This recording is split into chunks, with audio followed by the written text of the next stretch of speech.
That's what it's all about, folks. That's what it's all about. Welcome to vlog number 2 of this 2020 maple syrup season. We're out collecting again. We boiled this morning, and we got 2 3/4 gallons. So you do the math there on how many quarts. But we're doing a little collecting, and so let's go collect.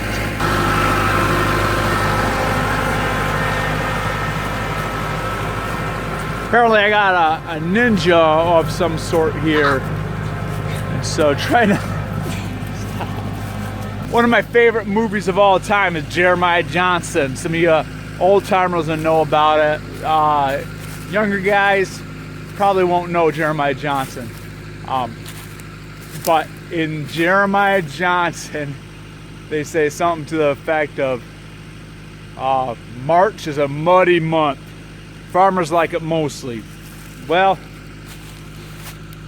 not quite March yet, but sugar is like mud too, believe it or not. Everything gets muddy and it gets gooey, but what's nice about that is the ground starts to thaw and then the juices really start moving.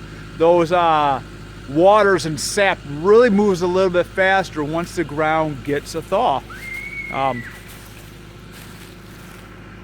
Right now we got some spots that are still a little froze. It hasn't been a super cold winter, but still some frozen spots.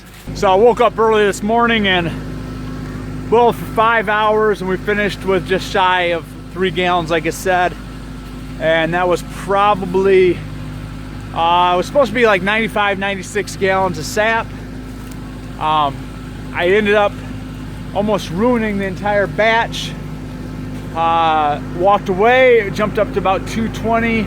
I had to grab some sap off the trees and keep from burning the batch.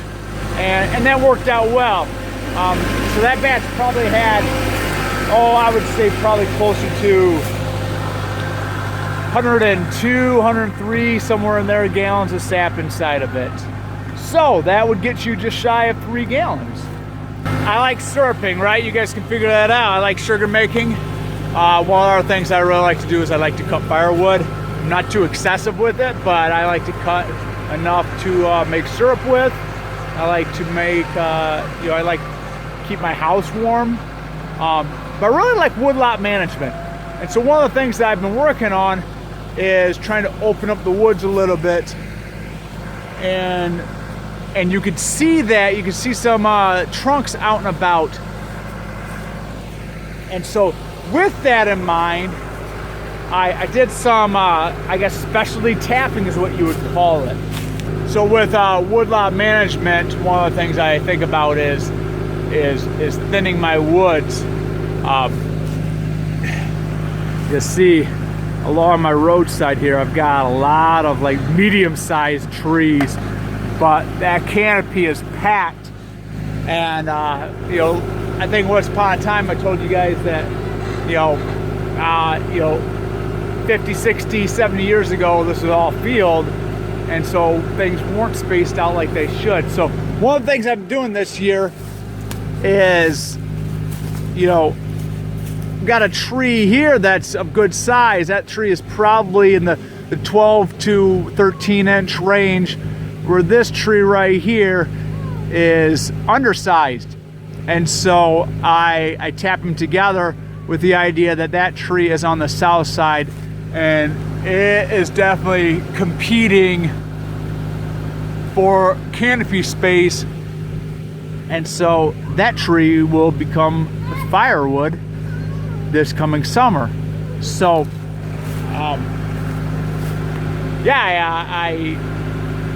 hate to cut down a tree, but if I can have a better sugar orchard, then it's a good move. All right, we're back. Nice little collection. Probably 40 gallons or so. Full disclosure. I always like that term, full disclosure. That means that I'm entitled to information or something like that. But full disclosure here, I did pull 30 gallons off the trees earlier today just to get that RO moving, and so right around 70 gallons on today's run. Trees are still dripping. We'll see if we get into a freeze run cycle again tomorrow or not. So I'm gonna do some RO work here and get things moving, and I will talk to you guys in a bit. So I acted like I was going to be done talking for the day. Look at this, sugars. Let me see if I can get in there and focus. That is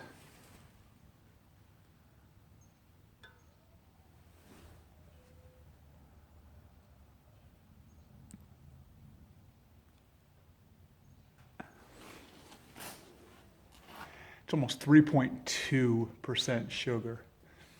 I've never had sap at 3.2% sugar.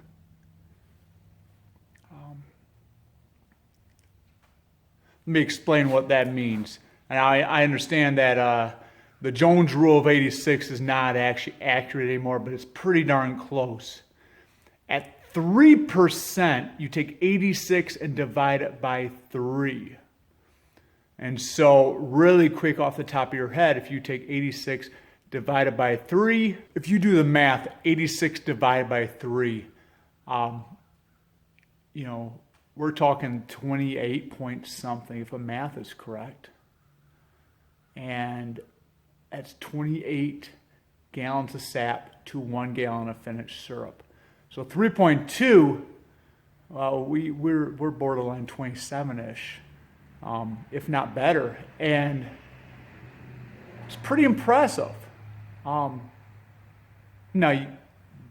yesterday that sap was at 2.2, 2.4, so go figure what it takes. I don't know, but I couldn't leave this unshared. So we're still gonna RO it though. Morning, YouTube. When I left you off, I was showing you how ecstatic I was that I had a barrel that was at 3.2% sugar. And here we are. 4 days later, we've been frozen at anywhere from 22 to 28 degrees for the last 4 days. I'm gonna boil today. Today is Saturday. Tomorrow we're supposed to reach up near 50 degrees, so I think those trees will eventually thaw out and we're gonna have a run. But it's not all sunshine, right? It's not all sunshine. So last night I went out and I knocked the ice out of the buckets that was out there. And I brought them into the laundry room. And so that is several buckets there. And there's the rest of it.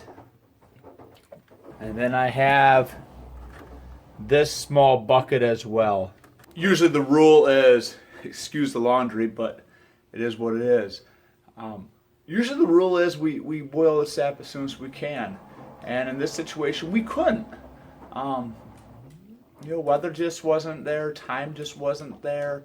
Boiling in the cold, you boil pretty fast because the air temperature, the sap syrup temperature is quite different. So you'll see a lot of evaporation.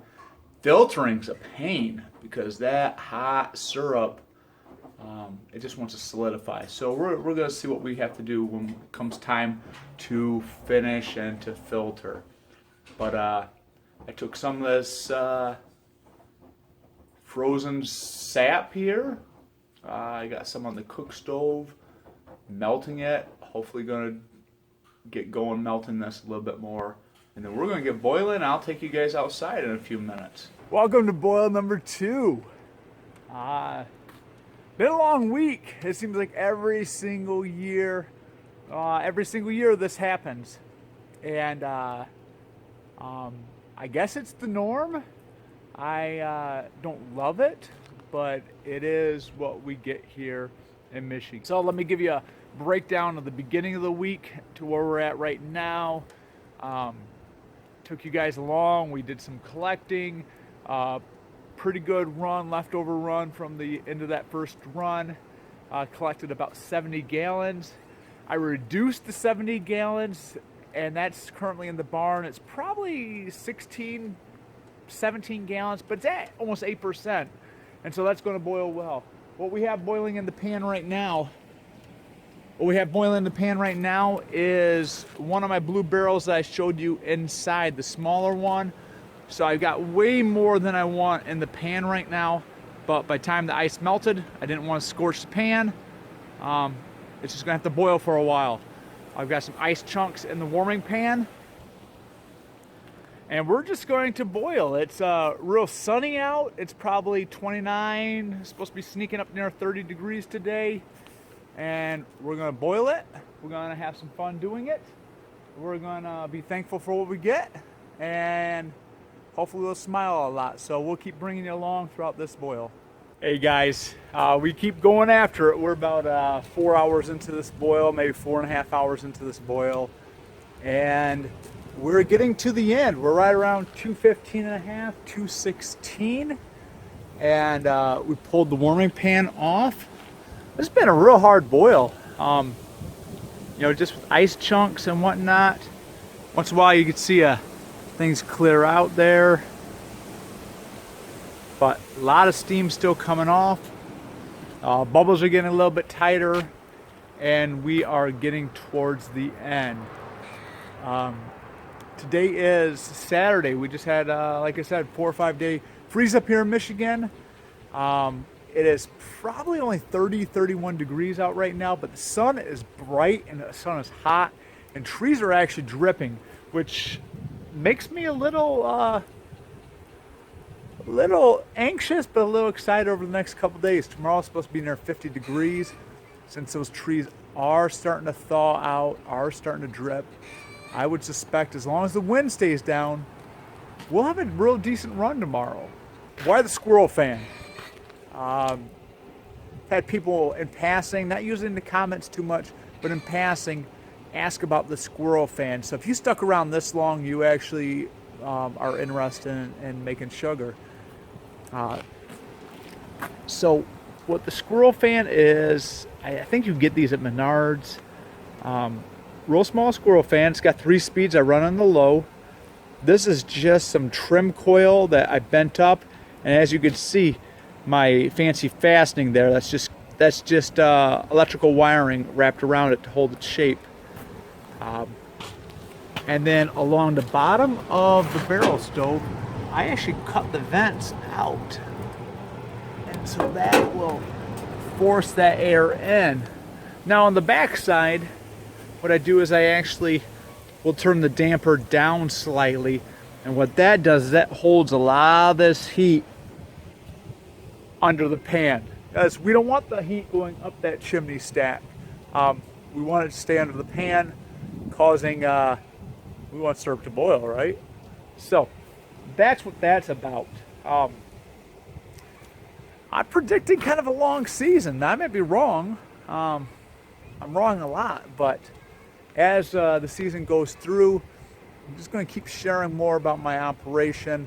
Once again, not to brag, but I've learned so much from you guys that I really want to share what I've learned and just resharing it. I'm a middleman, you know. That's what I feel like a lot of times. I'm just a middleman, sharing what I know. For me to hold on to knowledge is not going to get me ahead or you ahead. So I'm just a middleman of information, and I'm going to pass it along. And so and all you got to do is sit through me yakking and watch a couple ads, right? So we're going to finish this up. I'm going to prop you on a chair here in a little bit. We're going to do some filtering. Filtering should go well as long as the wind stays down. And yeah, we'll see how we did.